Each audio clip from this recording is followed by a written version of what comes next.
آپ کی نظر میں مین ایشوز گلگت بلتستان میں ہیں کیا جن کو فوری طور پر حل کی ضرورت ہے؟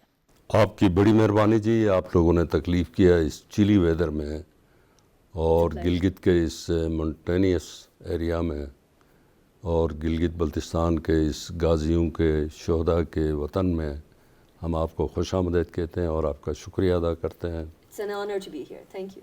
آپ نے کہا کہ وہ کون سے بنیادی مسائل ہیں، وہ کون سے مسائل ہیں جو نہیں ہیں۔ یہ اس کا اگر نام دیا جائے یہ مسائلستان بھی ہے تقریباً، بیکاز کچھ اس میں قانونی پیچیدگی ہے، کچھ آئینی پیچیدگی ہے، کچھ علاقائی ٹیرن ایسا ہے جیسا کہ پہلے بھی میں نے آپ سے عرض کیا کہ اسٹریٹجیکلی ویری امپورٹنٹ ایریا، اور اس میں دنیا کی پاورفل کنٹریز کی نظریں جمی ہوئی ہیں۔ ویری انفارچونیٹلی کہ بھائی گلگت بلتستان کے لوگوں نے اپنی مدد آپ کے تحت بغیر کسی بیرونی امداد اور طاقت کے لوگوں نے آزادی حاصل کی 1947 یکم نمبر۔ ان لوگوں نے کلہاڑیوں سے ایمان کے زور سے ڈوگرہ کی ایک مضبوط فوج کو، توپ خانے کو یہاں سے باہر کر دیا، اور صرف باہر نہیں کر دیا بلکہ انہوں نے کہا کہ ہم پاکستان میں شامل ہوتے ہیں۔ لیکن درمیان میں بات چلی ہندوستان کی، کشمیر کی، اور ایز سچ تقریباً کوئی سال کے بعد، تقریباً سال سے تھوڑا سا کم، بلتستان آزاد ہو گیا 14 اگست کو۔ اس وقت یہ معاملہ کشمیر کا ایشو پلیبیسائٹ کا یونائٹڈ نیشن میں پہنچ چکا تھا، اور یونائٹڈ نیشن کے قرارداد میں گلگت بلتستان پھنس گیا۔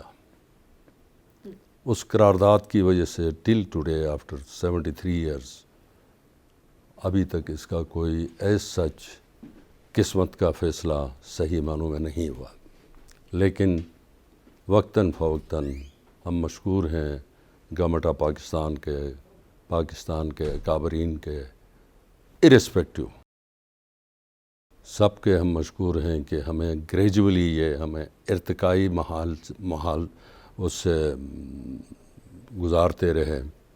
کبھی ایڈوائزری کونسل ہو گئی، کبھی ڈیولپمنٹ کی ایک کونسل بن گئی، کبھی اسمبلی بنی، اور اب لیجسلیٹو اسمبلی بن گئی۔ یہ ایک ہمارا پروسیس لرننگ کی طرف، پولیٹیکل لرننگ کی طرف بھی ایک ٹریول ہے، ایک سفر ہے، اور اس سے ہمارے لوگوں نے بہت کچھ سیکھا۔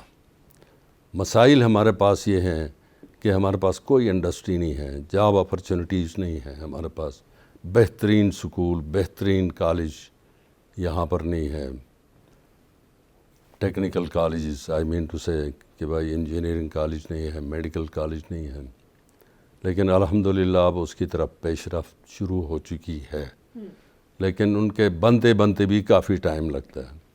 ہمارے پاس ریسورسز اتنے زیادہ ہیں کہ میں بڑے دعوے سے کہوں گا کہ اگر ان ریسورسز کو پرٹیکولرلی دی ہائیڈرو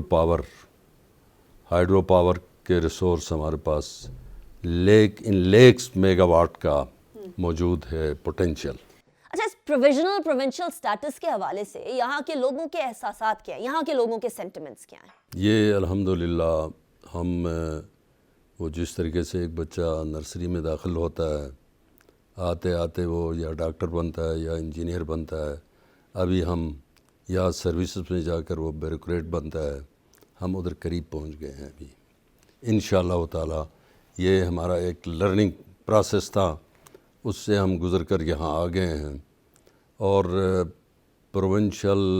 پروویژنل جو سٹیٹس ہمیں ملے گا، اور ہمیں امید ہے انشاءاللہ بہت جلد الیکشن کے بعد، گو کہ یہ الیکشن سے پہلے بھی مل رہا تھا، لیکن چند ایک ہماری پولیٹیکل پارٹیز نے کہا کہ اس سے گورنمنٹ اپنے لیے مفاد حاصل کرے گی، تو لہٰذا یہ نہیں ہونی چاہیے، حالانکہ ایسی بات بھی نہیں تھی۔